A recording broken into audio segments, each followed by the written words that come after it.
Well, if the conflict is to stop, I think that, there's got to be a political consequence, which needs to be at some point the actual creation of a Palestinian state.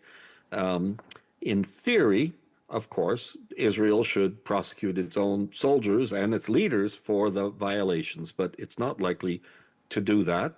And there are, of course, the alternatives, which are international institutions or countries having their courts prosecute these crimes under what we call the principle of universal jurisdiction.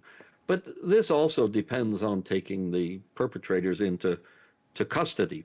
So I think the idea that there'll be individual responsibility for all these crimes, there may be some at some point, but I think we're looking long into the future for all of this to come about.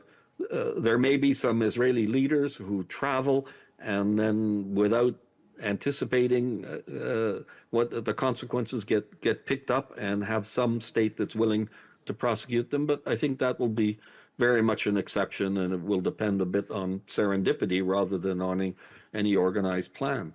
Of course, one could say that there should be a peace agreement that would also contemplate the prosecution on both sides, by the way, for war crimes, violations of international law that are committed.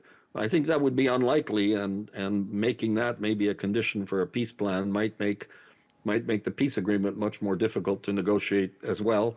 And I don't know whether that's a desirable outcome.